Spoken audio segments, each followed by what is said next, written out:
Support for this series comes from Inland Empire Health Plan, a health plan with a mission to heal and inspire the human spirit, serving over 1.5 million members in the Inland Empire. If you want to be good to yourself, if you want to make sure that you are putting forth the best version of yourself to the people that you love and you care about, it's incumbent upon us to make sure that we are taking care of our whole self. Behind every diagnosis is a person, a family, a story. Hi, I'm Leticia Juarez, and on this show, we're listening to patients and the medical professionals who walk beside them, sharing their struggles, breakthroughs, and the lessons learned along the way. Together, we're making healthcare clear, compassionate, and closer to home. So join me on this journey of health caring.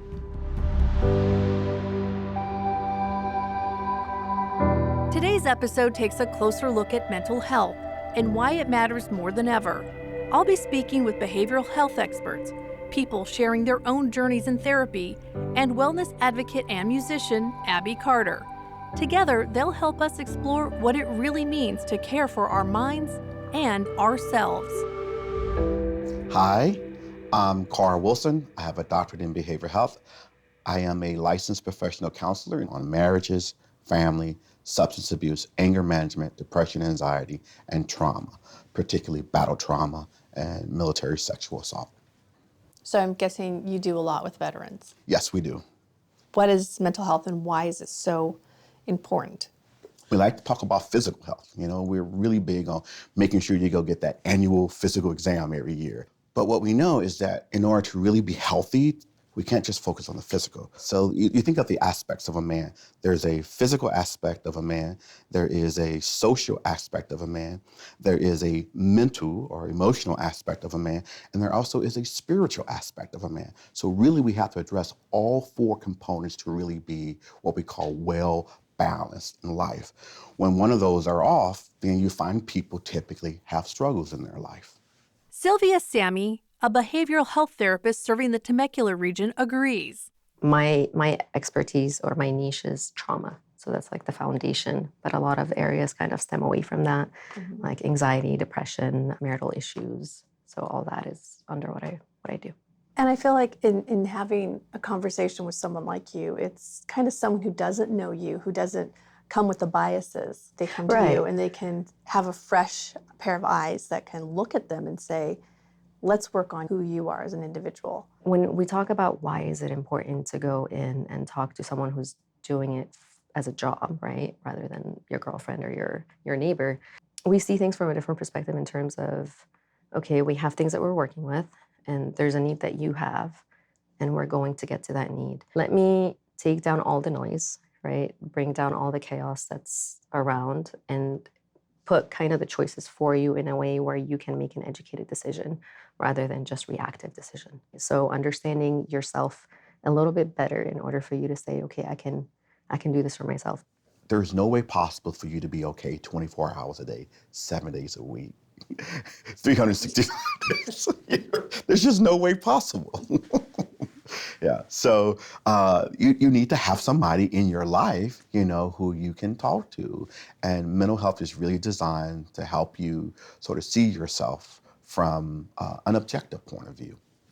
What are some other things that are kind of just driving mental health? I feel like there's a lot more things that are making us anxious or depressed, whether it's, you know, our families, our socioeconomics, our politics, like, Yes. there's so much. Yes, there's a lot. I think we have a lot of information, and the information is constant. It's in our pocket, right? So whether it's politics or whatever it is that you're looking up, it's constantly there.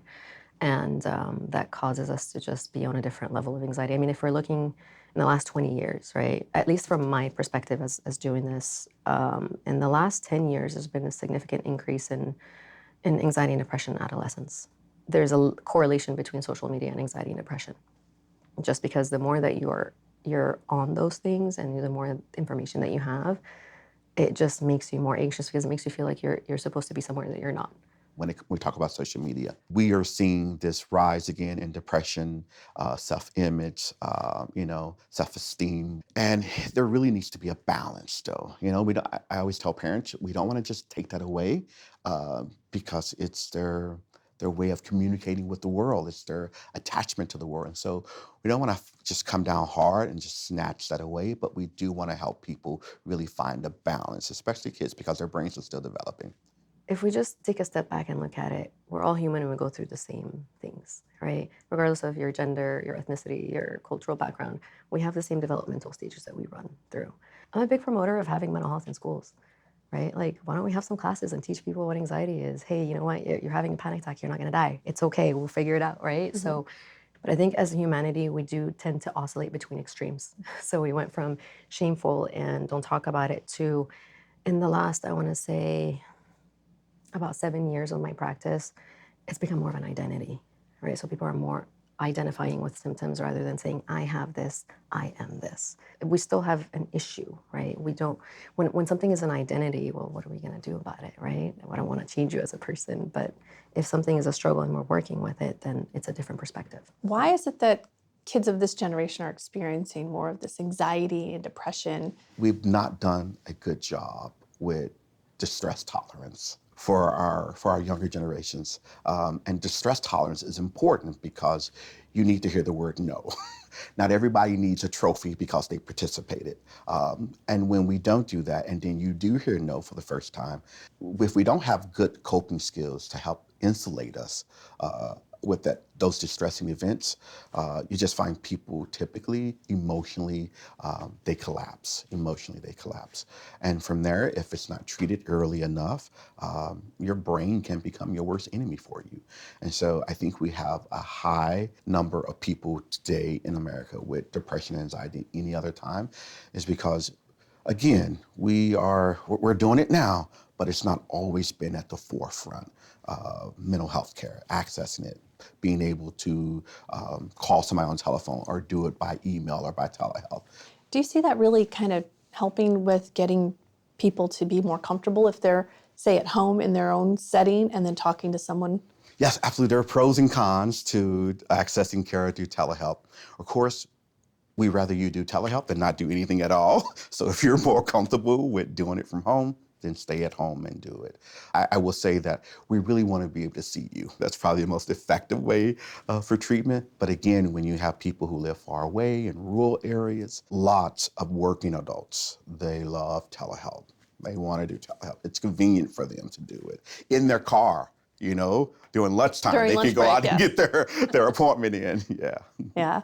It's finding the balance, but also finding the time, because we live such busy lives. Like, how do we find the time to seek out mental health professionals? Yeah. Typically, when you come in to get help, therapy, it's not a one shot and you're done.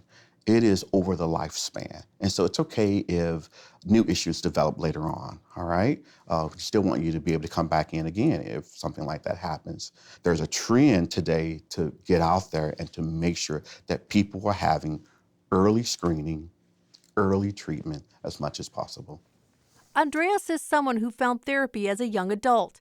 He admits he was reluctant at first, but now sees it as an important part of his life. Thank you, Andreas, for joining me for this conversation. Of course. Tell me about your mental health journey, if you don't mind. It actually got initiated by my fiance. She's in the behavioral health industry, and so she introduced me to the idea of going to therapy, and we started going together as for couples therapy, kind of working out our kinks before we finally get married. Can I ask you, what was your approach when she first broached that subject? What were your thoughts about having therapy sessions? There's always there's definitely that stigma that, you kind of step back and say, I don't need therapy. There's nothing wrong with me. You kind of get a little defensive, and I felt, well, what's wrong with me? What are you kind of trying to imply? But I think after so many conversations, you start to realize that, there are those underlying things that, you don't have control over, and addressing them and going to therapy is just the first step to working them out. What was that first session like? It was interesting. I remember it being in there and just trying to figure out, like, well, I don't really know where to start. Like, what do we start to work on? after a few conversations, you start to see the overlapping themes and something that you can, start to work on. What are some of the common misconceptions people have about mental health and mental health care professionals? Typically, patients think that there's an easy fix. It's like, if you've been this way for 36 years, for 50 years, I'm not going to be able to undo, decades of maladaptive behavior. We're not going to be able to do that in one session. A lot of people come in, they think it's an easy fix. They just want medication. And of course, medication is never a silver bullet. It's not an answer to most of the issues that we deal with in life. There really has to be lifestyle changes, and that takes time. And so I think one of the biggest misconceptions is that there's a quick fix to people's struggles in life. I'm not here to tell you what to do. And it's very common for patients to ask us, like, what do I do with this? I'm like, I'm not making choices for you, but I can, again, calm the chaos, show you the areas that you tend to do that are not very helpful for you, and then you make your choice. Right? So we don't make choices for people. We don't change people in a way that is going to just disrupt their entire life. It's just offering them different perspectives, really. What are the key benefits of seeking mental health support?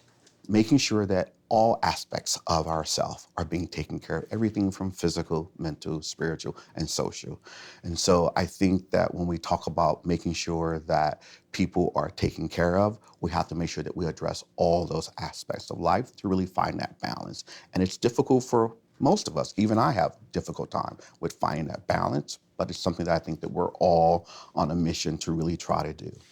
I should have done this sooner. Like, that's definitely what I felt. And I always kind of like to compare it to exercise. You don't get a six-pack without doing sit-ups. You have to put the reps in. And therapy just feels like you're putting in the reps for your mental health and your well-being. Is there anything that these sessions identified that you say, I didn't know I needed to work on this, but now I know what to do in the situation? It kind of brought out issues that I have with certain people in my life and how I could address those issues, and then we can have productive conversations to strengthen those relationships. A reoccurring theme is having a support system. It's very important. It's everything. And so when it's not there, you feel a lot of strain in your life. What would you tell someone who is thinking, I want to go to a mental health therapist, but I don't really think I need it? I say do it 100%. It's gonna benefit you. It's something that I felt I should have done sooner, and I think that tends to be the theme. It's the sooner the better. I didn't really realize that I needed to see a therapist. Now, I think everybody should see a therapist. Everybody. Mr. Penn, a veteran, waited nearly 30 years before seeking help, a delay shaped by stigma and a culture of silence. My military service was a long time ago. It was interesting. It was different. I was in the Coast Guard. I met up on some rough times because of the, I don't know if I can come out with it or not, the racism that we were dealing with there. It's pretty difficult, so. You can imagine. Yeah. This would have been, what, the 1970s? 1976. I'd like to say about 75% of our patient population is military, either active duty or veterans. And that also includes their family members. I'm guessing the Inland Empire is a place where you found there's a lot of veterans because you have, there used to be Norton Air Force Base. A lot of those retirees are still here. Mm-hmm. Yes, and the Marine Corps Logistical Base, I was the behavioral health director there. That's actually who moved me here to California. I'm Army, but the Marines moved me here. So you must have your own basis of kind of knowledge when it comes to speaking with veterans. You kind of have that, I know what you've been through. Yes, that's actually what brought me to this field. I did this in the military, and when I got out of the military, I knew that those issues were not going to go away. When you had to come back into civilian life, what was that transition like? Horrible. Let's talk about that. It was horrible. So when we left the military, you were supposed to get a debrief, And the debrief is supposed to explain your transition from military life to civilian life, right? And the things that were accessible to you. And as a result of that, it took me 30 years to even know that I had access to the VA. My dad was a Vietnam vet, dealt with a lot of PTSD, but he only got help in his 70s. Yes. So obviously I'm thinking those things need to be said sooner. So the Army has a program that's called the Army Civilian Assistance Program, ACAP. And what it does, when military personnel come back from war or when they're transitioning out of the military, they get a chance to sort of be introduced to civilian life. It's a terrible program.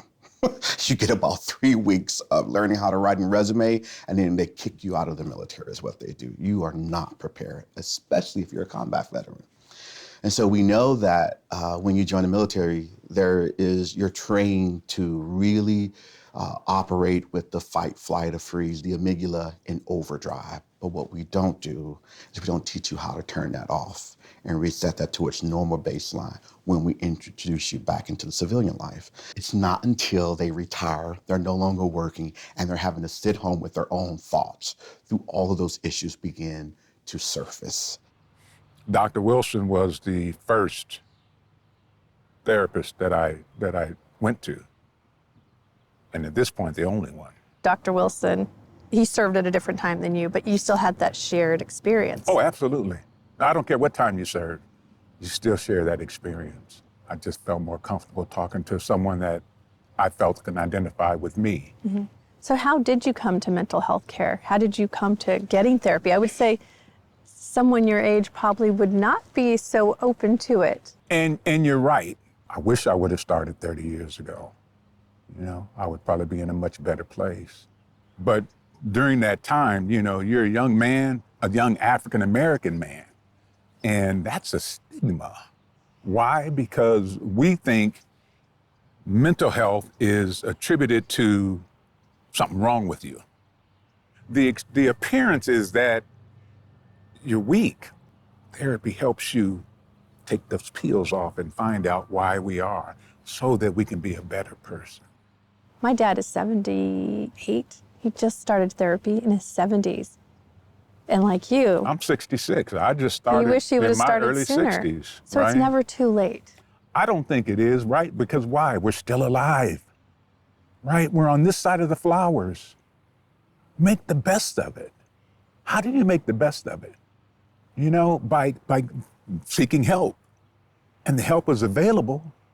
Why let it go to waste, you know? I mean, if life could be better, why not help it get better? You know, if your relationships can get better, why not help them get better? That's a good point. You know, I mean, you have that opportunity, absolutely. You know, if you know you're angry, if you know you're mad, if you know that, you know, you hate people or you hate this and that, you know, and you have access to something that could help you navigate those areas, why not use it?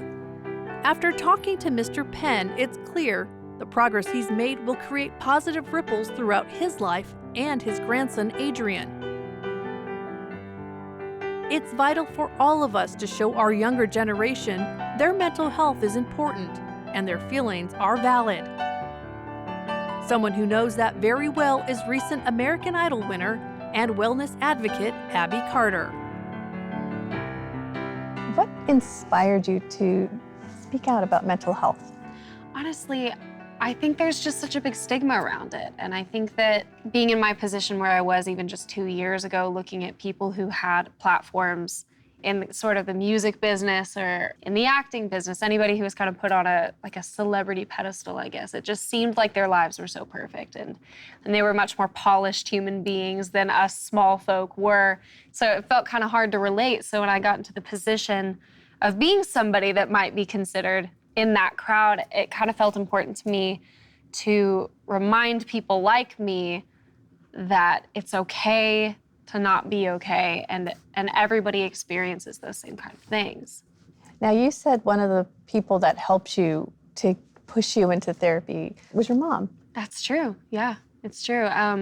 When I was in high school as a teenager, I kind of experienced depression and anxiety, and my mom was going through very big life changes herself, so she decided to go into therapy. And I guess I was a topic of conversation in her therapy office, and they kind of decided together that it might be positive for me to also go to therapy. So she came home one day and she was like, hey, I think that you might benefit from this. And it was very helpful to have that support around me, to know that like my mom was pushing me for it rather than me having to convince my mom that I needed to go to therapy. I actually grew up homeschooled, so I didn't quite have a lot of friends. I didn't really have a counselor. I didn't have those sort of resources to be able to talk to people through.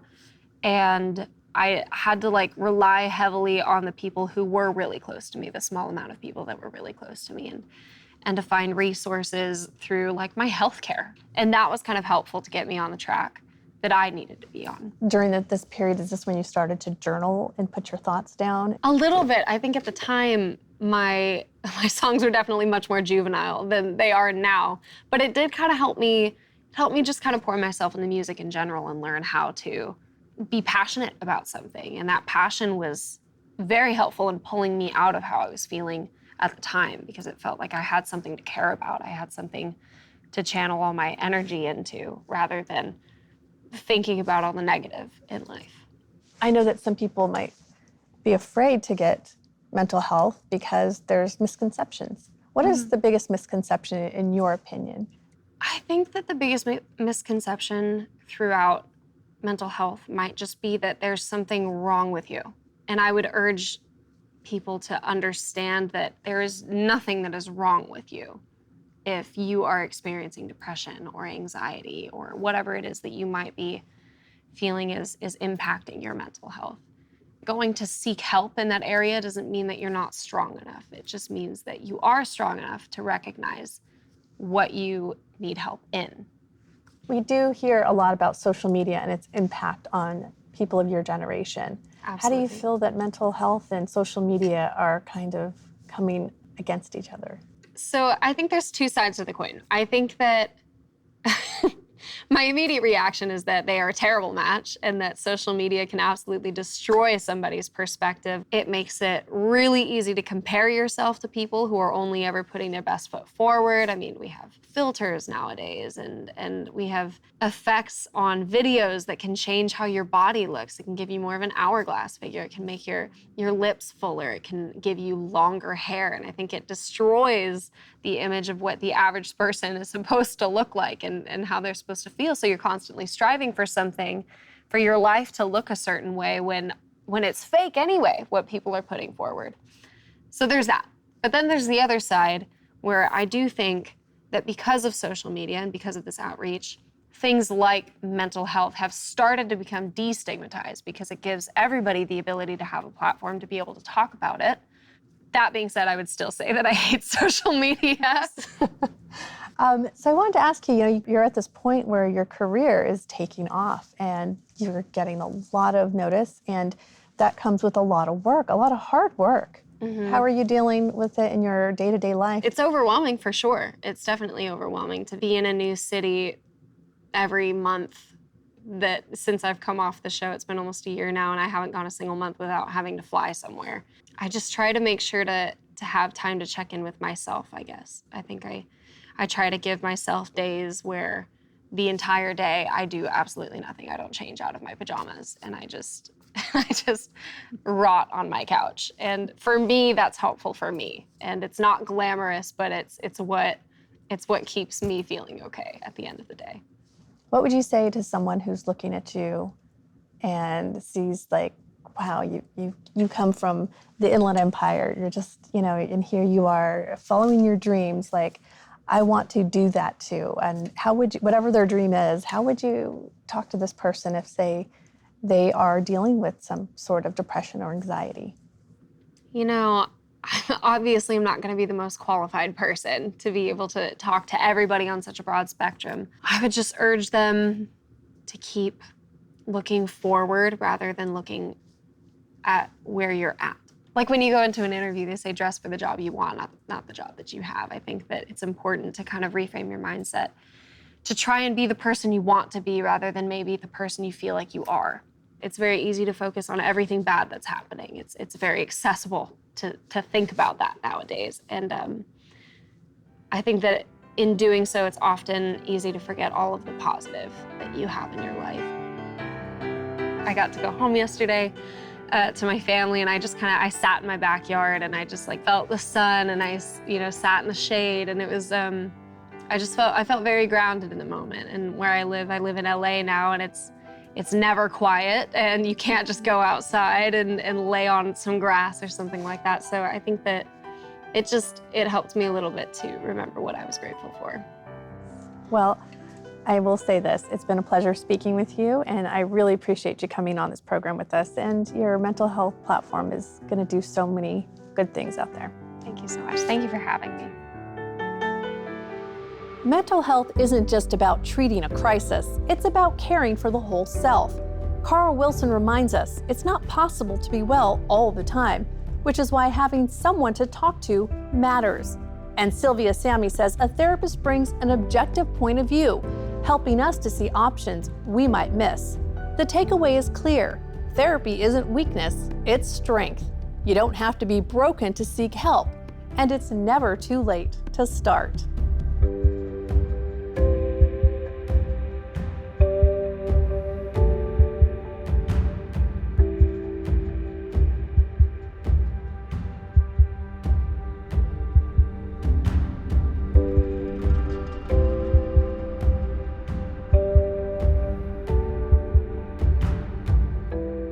Support for this series comes from Inland Empire Health Plan, a health plan with a mission to heal and inspire the human spirit, serving over 1.5 million members in the Inland Empire.